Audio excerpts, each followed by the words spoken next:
ẹ̀yin tèmi ìyókùn ìyọra o bẹ́ẹ̀ là ń kí ni lẹ́kìtì o ẹ̀dẹ̀kú dédé ìwòyí mo kí yín níbi gbogbo tẹ́ wà lẹ́ni o èmi á dára fún gbogbo wa ẹ káàárọ̀ ẹ káàsán ẹ káalẹ́ àìsí níbẹ̀ òun ni àìbá wọn dá sí o orúkọ tèmi kò yí padà o Ayaba Táíwò Adébáyọ̀ ọmọ Èkìtì kété òun lórúkọ tèmi o èmi Èjìrẹ́ Òyìnlá kí ọba ọmọ tá ṣe bí èbélé Èjìrẹ́ amúra ìgbéraga kó àṣẹ Olódùmarè ni o èmi lọ́mọ Èkìtì èmi láyà ọmọ Èkìtì di méjì lọ́dọ̀ mi ìyá lọ́mọ eléyìnkùlé àdéwúre ọmọ olókè méjì takọtabo ẹ ṣé mo dúpẹ́ ẹ wò lérí ọ̀rọ̀ Lizzy Anjọri àti ti Tope Alabi tí màmá Esabod tó sì tán analyze ọ̀rọ̀ tí ó ṣẹlẹ̀ lórí ètò wọn òun ni mo mú wá síbí báyìí lóòótọ́ èmi ò kì í bá wọn dá sí ọ̀rọ̀ wọn o nítorí àwọn méjèèjì bí ìyá àti ọmọ ni wọ́n francas náà dẹ̀ máa ń ṣe fúnra wọn torí èmi náà mi ò kì í ṣe francas mi ò kì í sábà dá sí ọ̀rọ̀ wọn ìbá náà ni mo lè dá sí ọ̀rọ̀ Lizzy Anjọri àti àwọn tó kù mọ́ nítorí ẹnu ẹ̀ la bá wọn kí ni tiwa àmọ́ bí ọ̀rọ̀ yẹn bó ṣe ń lọ lóòótọ́ mo rí wípé nǹkan tí Tope Alabi ṣe lójú àwọn kan wọ́n ní ó kù díẹ̀ káàtó lójú àwọn kan àwọn náà sọ wípé ó tó oríṣiríṣi ìdí ni àwọn èèyàn ń sọ àti wípé ọ̀rọ̀ yẹn náà ó dàbí ipò fẹ́ dùn Lizzy Anjọri díẹ̀ kò sẹ́ni tó máa ṣe tí ò ní dùn tábàdẹ̀ bí Tope Alabi òun náà máa ní ìdí pàtàkì kan tó fi ṣe nǹkan tó ṣe yẹn àmọ́ oníkálukú ń sọ gbogbo ẹ̀ ni mo ti rí lórí ẹ̀rọ ayélujára gẹ́gẹ́ bẹ́ẹ̀ yìí náà ṣe mọ̀ wípé àwa máa ń bá wọn dá sí gbogbo nǹkan náà tó bá ti ń lọ lórí ẹ̀rọ ayélujára làwa náà lè dá sí gbogbo wa la ní àǹfààní àwọn tó lè sọ̀rọ̀ àwọn tó jẹ́ pé kọ́mẹ̀ntì náà lè kọ gbogbo wa la ní àǹfààní láti dá sí mo wá wò ó títí tí oníkálukú ń sọ kí ni ìdí tí ó lè fi ṣẹlẹ̀ bẹ́ẹ̀ kí ni ìdí tí ò lè fi ṣẹlẹ̀ bẹ́ẹ̀ àti wípé Lizzy Anjọri gangan fúnra rẹ̀ ó sọ àwọn ìdí tó fi rí bẹ́ẹ̀ níbí báyìí ó sọ wípé màmá Esabod ó fi ọ̀rọ̀ yìí ó fi kọ́ màmá Esabod ó fi kọ́ lọ́rùn wípé màmá Esabod ló wà ní ìdí ọ̀rọ̀ yìí ẹjọ́ ṣé lóòótọ́ ni àbí bẹ́ẹ̀ kọ́ àwọn míì náà ń sọ oríṣiríṣi mo wá wo oríṣiríṣi nǹkan tí wọ́n sọ mo wá wo bí màmá Esabod bó ṣe analyse ọ̀rọ̀ tó fi fún Lizzy Anjọri lésì eléyìí tí èmi ìbá kúkú dúró síbẹ̀ kí n kúkú wá máa ṣe àlàyé ṣùgbọ́n ẹnu onípọ̀n náà ti ń gbọ́ pọ̀n òun ni mo fi ní jẹ́ kí n kúkú gbé àrà tí àwọn méjèèjì dá lórí ọ̀rọ̀ yìí kí n gbé sí kẹ́ wá gbọ́ bí ìyá Esabod bó ṣe ń confam ọ̀rọ̀ yẹn fún Lizzy Anjọri wípé ìdí báyìí ni ó fi ṣẹlẹ̀ bẹ́ẹ̀ ṣé lóòótọ́ ni àbí bẹ́ẹ̀ kọ́ ẹ dẹ̀ mọ̀ wípé ọ̀rọ̀ àwọn méjèèjì náà bíi ẹ̀fẹ̀ bíi ìdárayá ni ẹ wo ẹ jẹ́ ká gbé sí àmọ́ ní ìgbà mìíràn wọ́n ní nínú báwo ni wọ́n ṣe ń pa wọ́n máa ń pa òwe yẹn pé nínú àwàdà náà ni òtítọ́ máa ń wà ẹ jẹ́ ká gbọ́ nǹkan tí màmá Esabod bó ṣe ń fún Lizzy Anjọri lésì nínú ọ̀rọ̀ yẹn bóyá mọ̀mọ́ gangan bóyá nǹkan tó rò yẹn bóyá òun ló ṣẹlẹ̀ oríṣiríṣi la ṣì ń gbọ́ o àmọ́ eléyìí tí mo ṣì rò pé ó fẹ́ jọ mọ́ bí èròǹgbà ọ̀pọ̀lọpọ̀ àwọn èèyàn òun ni ti màmá Esabod sọ níbí ẹ jẹ́ ká gbọ́ torí wọn kúkú dúró síbì kan láti sọ ètò yẹn wọ́n kàn fi ṣe analyse sí fídíò wọn gẹ́gẹ́ bí ọ̀rọ̀ àwọn olóyìnbó ẹni mi ò kì í sọ èdè òyìnbó lórí ètò mi ó máa ń wá bẹ́ẹ̀ lẹ́ẹ̀kọ̀ọ̀kan ẹ jẹ́ kí n gbé fídíò yẹn sí kí n gbé ohun ọ̀rọ̀ wọn yẹn kí n gbé sókè ẹ wá gbọ́ lẹ́yìn eléyìí ẹ jẹ́ ká pàdé ní comment section ẹ má ṣe gbàgbé o ẹ bá wa share ẹ bá wa comment bóyá àwọn náà tún lè rí kán tún lè rí ìkọ̀kọ̀ dìmú níbẹ̀ ẹ ṣé mo dúpẹ́ ìyókùn ìyọra ọmọdé ti dì sí o àtún àjẹkanra lẹ́yìn fídíò yìí o. Wisely. That money is huge. It's in millions.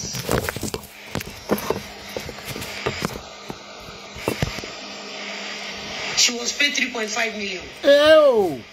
That 3.5 million. Ew. Mo èèyàn tó máa gbé kò ní general hospital ni. Manage if you are stand here. Àwọn tèmi tó dẹ̀ wá bí báyìí náà sọ wípé wọ́n gbọ́dọ̀ bọ́lẹ̀. 3.5 million láti wá ṣe jingle fún. Ẹ tó dẹ̀ pàṣẹ pé wọ́n gbọ́dọ̀ bọ́lẹ̀ ní òkè bí. We don't need her. She's our sister.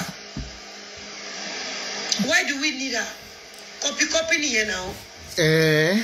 ìyẹn disgrace Ó ní ẹ. Esabod sọ́nsìn pé ìgbà tó ń rí àwọn èèyàn pálákìsà ni wọ́n. Why do I expect such person? Tope Alabi yóò sọ̀kalẹ̀ ẹnu mọ́tò ó U-turn. Wọ́n disgrace wèrè. You don't understand? Mo ń ṣiṣẹ́ owó. Àwọn mẹ́rin ló gbé owó yẹn sílẹ̀. 3.5 million. Ni wọ́n fún Tope Alabi láì jẹ́ kó ṣe party pé kó wá ṣe celebrity appearance. 350,000 naira wọn á mọ̀ láwọn gbà. Wọ́n dẹ̀ dá owó yẹn padà. Wọ́n dá padà bẹ́ẹ̀ni yẹn páwọn ò wọlé. Pé ẹ̀ sọ fáwọn kọ́dọ̀ Lizzy làwọn lòún ń bọ̀. 3.5 million kọ́ deposit ẹ̀ fún mi each.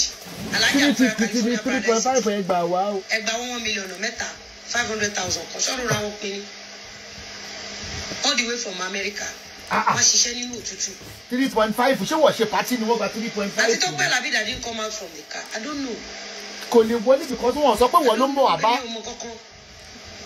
But àwọn ẹni yẹn wọ́n fẹ́ pọ́n èèyàn wọn lé olólùfẹ́ wọn. Job is job. Ó ṣe máa ń parọ́ báyìí 3.5. But àti Tope ló mọ nǹkan tó ń rí. Tí yóò fi sọ̀kalẹ̀ nu mọ́tò. I don't blame people. But I don't listen. Kò ní ìsìn Esabod ló wá sọ pé kálíbà àwọn èèyàn tó ń rí ni. Pé àwọn olè dùn mọ́ta. Àwọn mọ́tò ńláńlá. At least tí irú kálíbà tèmi bá mọ́tò ńláńlá wo ló wà ń bẹ̀? Àwọn kálíbà tí irú mi bá rí tí mo yọ̀ mọ́ wọn. Lẹ́ni bẹ́ẹ̀ de òtún Mo jẹ́rìí nísìnyí. àti Tope ò ṣèyàn bẹ́ẹ̀. Bọ̀ kò wọlé. Mo jẹ́rìí wọn. Kálíbà àwọn èèyàn tèmi rí tínú wọn ń dùn. Mi ò lè gba Paris lọ ṣe birthday mi. Ṣé mi ò lè travel lọ anywhere ni? Oh, wọn ò lè travel. But I Oh, they prefer travel doing out. this in the midst of these good people, these rich people. They left their home, time, which money cannot buy, to come and celebrate with me. Kí ló ti Tope Alabi fi turn back? Bá tó dọ́dọ̀ ẹ̀. You don't understand? Òun lèmi fi wọ́n ṣe ẹ̀yẹ. Ọlọ́run ló mú wọn. Ìfẹ́ àtẹ́mi kọ́ bá tún yà àti Tope Alabi. Màá dá ìṣẹ̀lẹ̀ pé o ṣe tó bá ń jojú wọn. Mo ti wọ́n nu wọn. Disgrace yẹn pọ̀. Ẹ máa jẹ́ ká náwó nínàkúnà. Wọ́n dẹ̀ sọ, wọ́n ní ọkọ àti Tope sọ wípé àbúrò mi ni Lizzy. Tó bá fẹ́ ṣe pàtí, á pè mí. You don't understand? Táǹtì Tope bá ń wò mí, ẹ wò mí dáadáa. I love you, I love your music, but I don't need you. What do I need you for, sis? Because Tope fẹ́ ṣe pàtí nsìn, káǹtì Tope Alabi wá sanwó. Bákan sọ pé Tope Alabi tí wà níta kí ló tó fi sáré fò dìde. Sínú ẹ̀dùn. Káwọn fans àti Tope Alabi wá dúró, wọ́n ní Lizzy, a fẹ́ kó lọ ṣe MC ní pàtí àti Tope Alabi. Kí wá débẹ̀, kí wá ní ìbọn lẹ́nu mọ́tò. The reason is best known to her. Tí ò fi sọ̀kalẹ̀ kí ló fẹ́ mú kọ́ ní ìpọ̀nù ilé ìdùn mọ́ta. Èmi nìyẹn títí wọn ọ̀tọ̀ ni. But mo kàn fẹ́ everybody fẹ́ lè kẹ́kọ̀ọ́ wípé tí kókó bá ń fẹ́ ní lẹ́fẹ̀ẹ́ a kì í jorí màdò a dẹ̀ máa ń jorí màdò. A ní kò sẹ́ tó gbà tiẹ̀. Oh God, wọ́n dẹ̀ dúró. You know, ẹ̀dọ́ wọn padà. Wọ́n dówó padà lẹ́sẹ̀kẹsẹ̀ páwọn ò wọlé. O bó ṣe lù pìtìpìtì ayé. Ẹni tó ju ni lọ, ó lè ju ni lọ. Tí o fẹ́ pọ́n tó ń yìn ìbọn bá mi. 3.5 million. Ó lè fún yàn ní 3.5 billion. 3.5 million. Ó yẹ kẹ́ mọ̀ pé àwọn èèyàn ńlá ni. Ọlọ́ba yẹ ká jíjẹ gbà. Some of them are in Nigeria. They can use their international number to contact you. We have prominent personalities. Ìwọ kọ́ ló máa fún Tope Alabi, ó ti ní connection ti pẹ́ náà. Ló fẹ́ kí ló àwọn Esabod bá yé jẹ́ tán. Ṣé mi ni wọ́n ní wá kọrin ni? Kí ló kàn tèmi? Pìtìpìtì ayé. Ọ̀n ṣáà ní ṣe ṣó sọ́dọ̀ tèmi. Ọ̀dọ̀ àti Tope ni kọ́ lọ ṣe ṣó sí. Ó bá ti pé jòsí. Wọ́n lè ṣe ṣó sọ́dọ̀ tèmi. Bàbá Mohbad.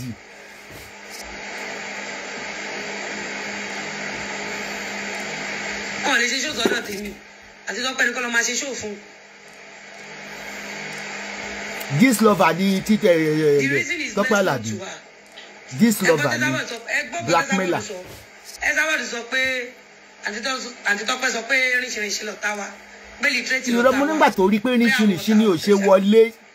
Ẹjẹ́ gbádùn Esabod yes. Nígbà tó máa ráwọn tó máa tó pàdé ẹ lórí pé gbogbo wọn rí wọ́ṣọ rìn. Ibo mo ti ní Tope sọ bẹ́ẹ̀. Kò sí ètò wọ́ṣọ gidi tó lè ṣe kára sí kò sí pé wọ́n pa. Bí ọmọ ẹlẹ́ran, bí ọmọ alágbó. Géètì gbẹ gan. Bí àbúrò mi kọ́kọ́ ṣe di Akínbọ́lá Kákú. Okay, àbúrò Esabod láti Tope Alabi. Ẹ̀yin náà wò gbésí ayé yín. Ṣé bí God model èmi náà? Àbúrò Esabod lè lọ sanwó fún. Ẹ wo life yín. Ẹ wo life yín. Ajábúrò Aṣabikiri. Jẹ́ ìṣà. Ibo o mẹ́sì birthday mi. O lé mi dé pọtí sórí. Mo ní mo dé fìlà. Ta ló lámù mọ́ra? Wọ́n ti lọ sọ fún olùkọ́ mọ́ta nínú ìlú wípé ọkọ yìí o ìyẹn Lati orí ẹja wípé ó ti gbé surprise Tope ló bá fò dìde lórí àga. Inú ẹ dùn. Ló bá ń gbé lórí àga báà. Gbàtọ́ ní Tope Alabi wà níta. Ọkọ rẹ̀ ń jó sí Tope Alabi. Ọkọ ẹ̀kọ́ ìwọ pé. Ṣáàntì Tope Alabi jẹ́ Saoti Arẹwà ni. Àbójá pọ̀lé. Even Saoti Arẹwà, Alhaji Àpọ́nlé, Alhaji Saoti Arẹwà. You don't understand? Tó ti bú. Ibi tá a dẹ̀bọ́jú orí wa délé. Saoti tó ti bú. Ibi tá a bá yé wa dénú ayé. Àwọn páwọn eléyìí ti tàjò gbé sájò wọn ọmọ bá ṣe tó. Tope Alabi òkèrè náà. Disgrace ní ọ̀pọ̀. Point of correction 3.5 wọ́n tọ́nù. 350 ní. Shout out wọ́n ní kó wá ṣe. Wọ́n work wọn out. Wọ́n work wọn out báwo? Wọ́n work wọn out ní wúlì báyìí. Wọ́n work wọ́n yìí sì ti pé kán dáwó wọn padà. Tó bá ti dáwó padà ní kán tó ṣí géètì fún wọn. Because this lover ni wọ́n. Wọ́n ti tán dáwó padà náà tó ṣí géètì. Fún Tope Alabi kó jáde. Tope Alabi ṣiṣẹ́ gbà. Yóò ti rí kò lè rí àbùkù báyìí rí. Ìṣòṣò láti bọ̀ wọ́n ní ìyàfẹ́ pé tó bá di àbúrò ọkọ mi ìjàmbá fóònù mi ò bá wọlé. Ẹ̀gbọ́n náà ṣé kí ni oníyàwó wọlé tó láwọn ọmọ tó ń gèdè ẹ̀kọ́ tó sì mọ̀ pé èpè lẹ máa ń. Àṣà àti ṣe bẹ́ẹ̀ di wa tán. Bádì. Ní òde ẹ̀kún ẹ̀ à ń ṣépè bẹ́ẹ̀ tó bá ṣépè fún wa. Ó bá ṣépè fún wa wàá máa lọ lọ ẹ bá ti wù èpè fún wa àṣépè fún wọn náà. Ẹ bá ṣépè fún wa àṣépè fún ẹ. Èrè yẹn ló jẹ lénìí. Aṣabikiri mò ń gbádùn ẹ ìwọ gangan ló méèkì birthday mi mò ń gbọ́. Àṣà ti ṣe birthday wa báyìí. Adúpẹ́. Jẹ́bi àwọn ọmọ láta. Ṣé ìjàlẹ̀ máa ń jà, olùdíje máa ń jà, ó kù tọmọtọmọ kí a máa kọrin pé. A tún máa ń jalè. Ṣé o jalè ń dùn mọ́ta ni? Láti inú oyún kẹ máa sọ wípé ó kù tọmọtọmọ ni. Títí ìdààmú ọwọ́ o, ọ̀gẹ̀rẹ̀ mi fẹ́. Alápòkà ìgbà mo wà lọ́mọ ọwọ́. Bàbá lábúlé. Olórí burúkú awáyé má ṣe rere ẹ̀. Nígbà tó ń jẹ igi àṣẹ. Tó fi ń wọn èpè fáwọn ọmọ ẹ tó ti fojú sunkún. Ẹgbẹ́ ń dùn mọ́ ẹ̀ ń gbà yẹn. And the birthday lè ní Aṣabikiri. Olórí burúkú awáyé má ṣe rere. You want to give and you don't want to take. Àbí wéèrè lè It's ní. not gonna work. Orígbó lórí burúkú awáyé má ṣe rere ẹ̀. Wọ́n ti yọ ilé ọmọ tí nà dànù. Orígbó ẹ̀sìn yìí. Orúkọ bẹ̀rẹ̀ olè dùn mọ́ta. Tí n bá máa bẹ̀rẹ̀ lórí àwọn vendors ẹ̀sìn. Àríwá tuta. Bẹ̀rẹ̀ o lè dùn mọ́ta. Tí o jalè ń dùn Tí n bá máa mọ́ta. bẹ̀rẹ̀ àríwá tuta. Àwọn èèyàn rí ẹ̀sìn. Ìjọba mi bẹ̀rẹ̀ lórí wọn. Àwọn èèyàn rí ẹ̀sìn.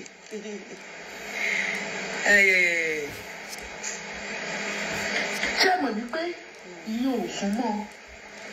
Ìyẹn wò pé àwọn kálíbé èèyàn wo ló wà tó tún jẹ́ Nàìjíríà tí tún iṣẹ́ ìlú òyìnbó láwọn sẹ́nitọ̀ máa fly wá o. Ó rò pé kò ṣe. Àwọn sẹ́nitọ̀ fly wá wọn fly wá. Esabod gbogbo eré tó sá sójú òbó. Mi ò ní láti gbá àwọn sẹ́nitọ̀ mi síta. Wọ́ọ̀tì àwọn tó lè ra àwọn sẹ́nitọ̀ mi. Bẹ́ẹ̀ni.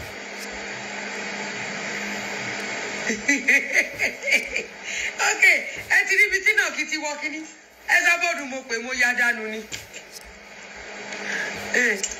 No be jare, the birthday is sweet. But I don't understand why at the top wá àwọn ènìyàn àwọn aláwọn nìyẹn. A kò máa rí Sanwó-Olú. Ó rò pé bó ṣe bá sáàpù. Tí n bá fẹ́ wá rí Sanwó-Olú torí birthday mo ṣe máa rí Sanwó-Olú. Tí n bá fẹ́ Ṣé tó bá ń ṣòkù ló fẹ́ rí ni? lórí ọ̀rọ̀ àwọn property wa. I don't misuse my contacts. My contacts are very, very crucial. My contacts are very, very important. I'm not a lazy bastard. Bí ẹ̀yin awáyé má ṣe rere. Ẹ̀yin àdótòṣì group of blackmailers. Tope Alabi ṣe I can't use kí ló wà ní birthday, kí ló special ní birthday. Ọjọ́ tá a bí ni ó rí pé tọ̀dọ̀ mi blow burúkú ní Esabod lárí sọ. Things. I use all my contacts for good things. Aso birthday ó ṣe good thing. Ṣe gbogbo nǹkan bẹ́ẹ̀ yẹn. Ayọ̀gbọ̀n òṣì bẹ́ẹ̀ yẹn. Iye ewé Zabade wọn náà taari àtòrí Ọlọ́run. Ṣé ẹni pé Esabod ló kọ́kọ́ sọ̀rọ̀ Ajagunbalẹ̀? Tí máa sọ ọkọ náà burú mọ́ padà. Ṣé ẹni pé Esabod ló kọ́kọ́ sọ̀rọ̀ Ajagunbalẹ̀? Ṣé ẹni pé Esabod ló kọ́kọ́ sọ̀rọ̀ Ajagunbalẹ̀? Àbúrò èrè lélẹ̀. Máa bá bọ̀. Ṣé ẹni pé Esabod ló kọ́kọ́ sọ̀rọ̀ Ajagunbalẹ̀ o? Dá wọn lóhùn bú wọn. Ṣé ẹ rí o? Ṣé ẹ rí o? Àbúrò mi mo láàárọ̀ àwọn Ajagunbalẹ̀. Àbólórí burúkú lélẹ̀. Only you started it when she did her birthday. Àbí o. Ẹyẹ èèyàn. Tó ní mo gbé pósò. Nígbà tí Esabod ṣe birthday. Nígbà tí Esabod ṣe birthday, ẹ mú bí tí mo ti wá fún. Tó ní fìlà tí mo dé bí oní mo gbé pósò rí. Tó wá fún mi recently o. Kò sọ́jọ́ kan tí Esabod ò ṣe show fún mi o. Ó máa jẹ ṣó lọ́wọ́ tèmi tó máa fi kú ni. You came for her during her birthday tó wá pé tòótọ́ ni o free.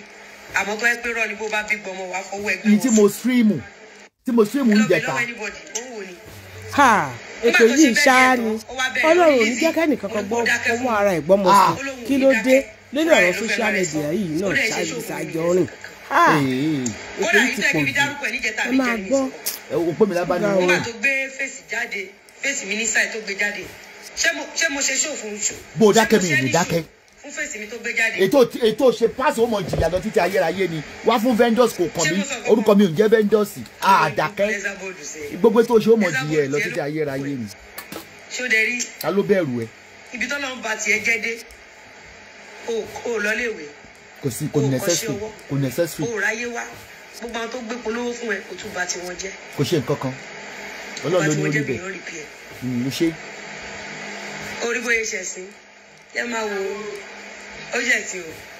Texas Houston àbúrò mi ọlọ́mọ òṣèmọ̀ kó sínú ẹ̀mí tó gbaṣẹ́ ń gbà ní nítorí ẹ̀mí Ọlọ́run kò ní dágbére àbúrò mi bí mo ṣe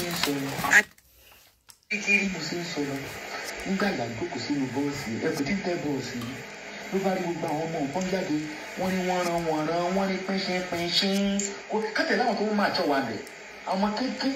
Àwọn kéèké. Wọ́n sọ 3.5 million wọn ò dẹ̀ máa tọ́. Ṣé o ṣe pátì ni? Àwọn ọmọ pé àti Tọ́pẹ́ máa ń wojú kọrin àwọn ọmọ. Àwọn máa ń wojú kọrin ní gbogbo lórin ni wọ́n máa ń wojú kọrin. Ẹ má wọrí. Ẹ̀yin èèyàn ọ̀rọ̀ lẹ́tí gbọ́ yẹn o. Ẹ bá fẹ́ gbowó padà ní venue pẹ̀lú mòpó they worked àbí. Okay, wọ́n ní this love and wọ́n ní they work together. Alaji no even today I'm telling someone that I respect the way you give her time. Ẹ ti rí Ó kú bá enjoy her birthday ẹ ti rí. fáwọn èèyàn tó bá pè ẹni tó fẹ́ lọ ṣe surprise ó bá ti bá ṣe surprise over surprise on surprise. Ọjọ́ kejì birthday ló ti ó bẹ̀rẹ̀ ní mo bá ṣe ṣe. sọ jàre. Ó ní Lizzy ó dákẹ́ o òun ò ní dákẹ́ òun ò ní fiẹ́lẹ̀ fúnra rẹ̀ ló ń sọ fúnra rẹ̀ ló fẹ́ rẹ̀ sọ. Táwa ní fracas ìfura wa lẹ̀ báwo mi ní fẹ́ lẹ̀ o. Ó mọ̀ pé lẹ́sìn ni. Tó bá wá fún vendors yóò ṣe á kàn mí ṣé vendors ló kọ mi. Ṣé o mọ̀ pé birthday mi tí mo bá ṣe báyìí birthday mi ò ní trend. Àwọn photoshoot mi yẹ kẹ̀rẹ̀ ni ó mẹ́ẹ̀ iṣó. Bó ṣe rí lójú ẹ wọ́n fi tà. Iṣó. Èèyàn aṣọ lákọ́lé yẹn olórí lálẹ́ yìí ẹ̀sìn yẹn pọ̀.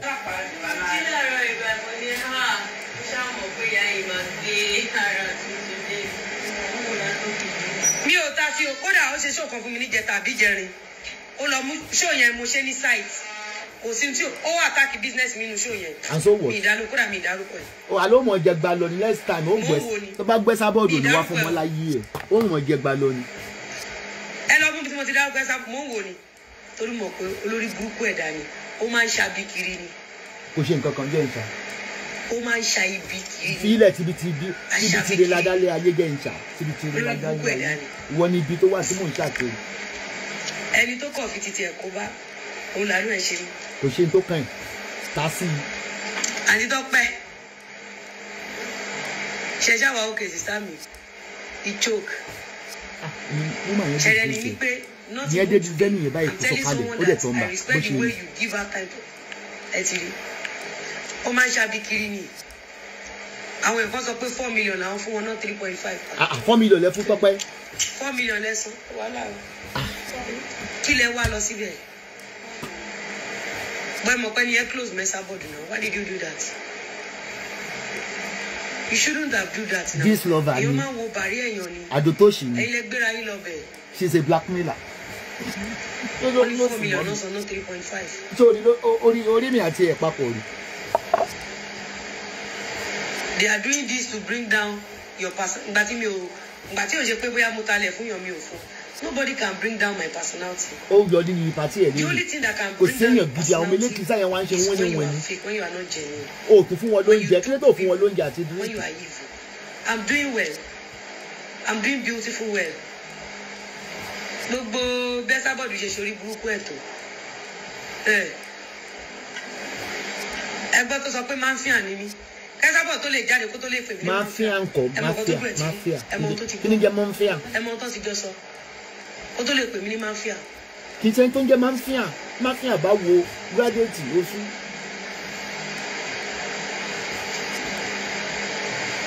Esabod tó lè pè mí ní máa ń fi hàn. Esabod tó filẹ̀ fún mi pé máa ń fi hàn ní mi. Àfi máa ń fi hàn náà.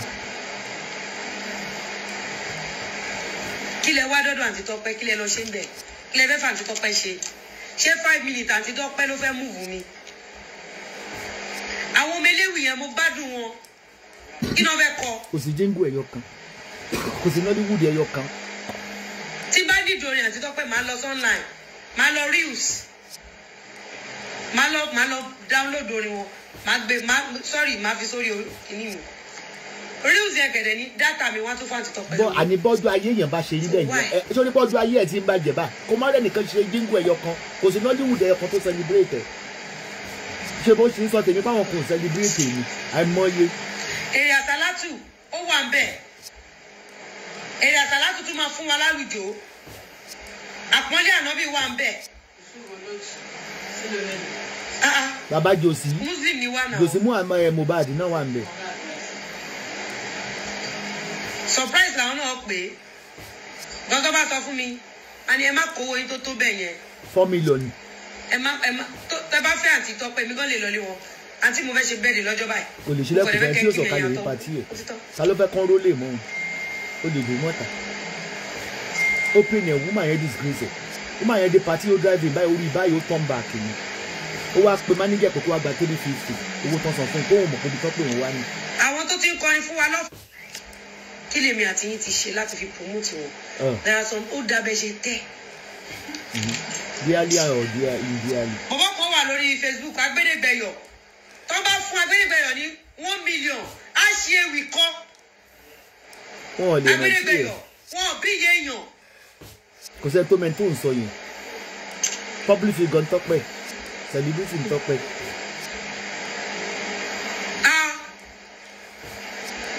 Ṣé bọ́ ló mọ Pasuma? Kí ló ti Pasuma ó wà? Ìrè sọ̀rọ̀ sókè. Pìtìpìtì ayé ti bá ẹ, ó ti ṣe Ọlọ́run ti padà lẹ́yìn. Disgrace orí live chat ni tí gbogbo wa rí. Ọmọ ẹ morí kọ kú. Kẹ́ fún 1 million ó máa ṣorin kọ. Táwọn yẹn lórúkọ ni ẹgbẹ́ oníwẹ náà sọ oníbọ̀bọ̀ ni Tope Alabi lọ́nà tó ga burúkú nú ayé. Kí lèmi àti yín ti ṣe láti fi promote wọn? Ẹ̀gbọ́n Eunice Ibitola sọ pé I hardly comment but let me tell you I appreciate your maturity today. She fucked up and she's regretting it. Stop calling her sister biko. Eunice. Ìyẹn Tope Alabi náà. Ohun táyé ò fi sí yín lọ́wọ́ wọn ò ní béèrè ẹ̀ lọ́wọ́ yín. Ẹni táyé ti dọdẹ àti gbé ṣubú wọn ò ní fi kọ yín lọ́rùn. Yẹ́n ṣé wọ́n lọ gbé Maybe you are just joining me. Maybe you don't watch. Tope ò lè ṣubú ó ti wà tipẹ́tipẹ́ kan tó bí yàrá ìyá ẹ̀. Tope ṣubú tì.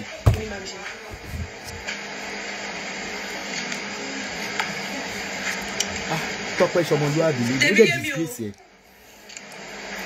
Bóyá ẹ ṣe ń tẹ̀lé mi mọ bí mo ṣe máa ń roll. She has returned the money. 350. And they asked her to leave this place. Ó jẹ́ pé wọn àwọn lé Tope lọ. You don't understand? Nígbà tẹ́ mọ̀ pé àbúrò Esabod lè yàn. Mọ̀ pé jọ́ta ti sanwó Esabod ti mọ̀ pé fẹ́ pè wọ́n. Everything is planned work. This love admin mi mà ní. Ìjábúrò mi admin mi. Ṣé ẹ gbọ́ bẹ́ẹ̀ yẹn rí tèmi? Ṣé ẹ gbọ́ nǹkan tí Lizzy Anjọri sọ? Ṣé ẹ gbọ́ nǹkan tí àbúrò bàbá lábúrò Tope Alabi dá lóhùn? Ara ìdí tí mo fi gbé ètò wá sí ìgbà yìí pé iṣẹ́ ó lè gbé ìpá àbí kò ṣe àtẹ́. Kò sẹ́ni tí ò ní dùn. Gbogbo ìjà kọ́ lèèyàn ń jà. Ẹrù tí ò ń ṣe tèmi kọ́ máa fi kọ́ mi lọ́rùn. Nígbà yẹn ká Ayéfáyé tó play fún birthday ni ṣé kò gbórúkọ mi tó play? Àníwá ẹ̀ ò dáa lọ́kùnwó ẹ̀ ṣe kò tẹ́ tó fẹ́ kán níhùn pẹ̀lú ẹ̀. Kì í ṣe fídíò. Wọ́n máa yẹ́wọ́ pọ̀ pé tó ń bá sọ̀kalẹ̀ ó yà fọ́tò pẹ̀lú òun wọ́n á máa pe olólédùn mọ́tò olórin. Are we enemies? Am I Aunty Tope's enemy? So I should do video where they sent Aunty Tope out. Wọ́n ní kò ṣe fídíò bí tó ti lè jáde yẹn fídíò kúta náà. If I know when they are even doing all this shit, I would have controlled it. Ìyẹn fi hàn gbogbo ayé létí. Gbogbo ohun téèyàn kan ti fa ayé ẹ̀ kójọ kò ní. Kí lèmi àti yín ti ṣe láti fi promote wọn? Tèmi níbí.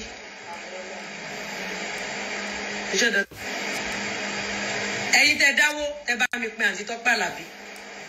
Ojú òní tì yín. Ẹ ní ṣẹ̀sì. Àbùdí ní tolókun, àbùdí ní tọlọ́sà. Ọlọ́run bá mi bùkún yín. Gbogbo àdáwọ́lé yín á yọrí sí rere. Wọ́n dójú tí ẹ̀ lójú àwọn ọ̀tẹ́ o. Kó tó wà Nàìjíríà nù. Ọlọ́run. Àwọn náà aṣoríire. Gbogbo apátápátá lájọ máa ṣe rere. Gbogbo oore tẹ́ ẹ ṣe fún mi lénìí. Mi ò fojú pa kọ̀ọ̀kan rẹ́. Bó ṣe wù kó kéré ó tó oore lóore ń jẹ́ o. Mo bá wọn ṣàmì àdúrà àti èmi náà máa ṣoríire o. Gbogbo ọmọ wa ṣoríire o. A lè fi ra àlùbáríkà tó pọ̀. Tá bá kó dé hospital. Tá bá kó dé ọgbà ẹ̀wọ̀n. Àwọn ẹlòmíì tó ẹ pé little money ló kù tó fẹ́ fi béèlì wọn. Àní wọ́n ti ṣe sẹ́yìn ẹ̀yẹ. Àwọn aláboyún wà ń bẹ, aláìsàn wà ń bẹ.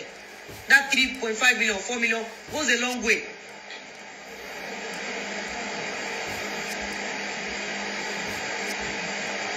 Bí ọmọ ti délé ayé mi ò gbọ́ rí. Ẹ gbọ́ mi. Ibi tínú ti bí èmi nìyẹn.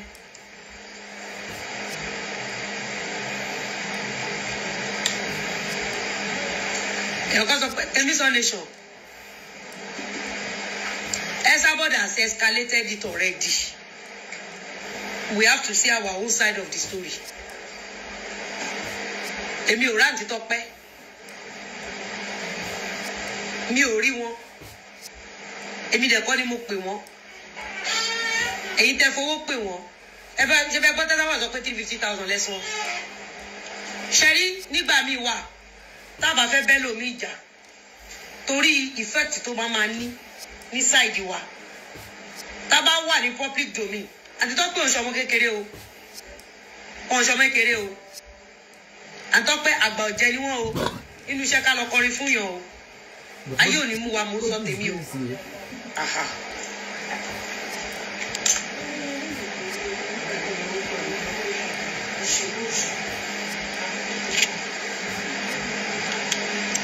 Guys,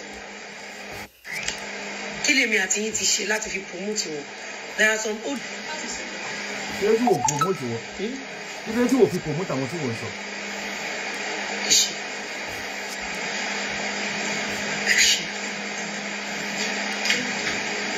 Orí jájà ṣé wò lè? Ṣé irin kọ́lẹ̀ yàn kan fi sí bíbá? Mi ì fẹ́ lè dúpọ̀ tọ́jú ìgbésì. Tọ́jú ìgbésì tó lè rí ayé jọ́ mo tí wọ́n. Ẹ ṣe gan ẹ ṣe ọkọ mi wọ́n ẹ ṣe o ẹ kú dìde o o mọ̀ lóore o ẹ ṣe o.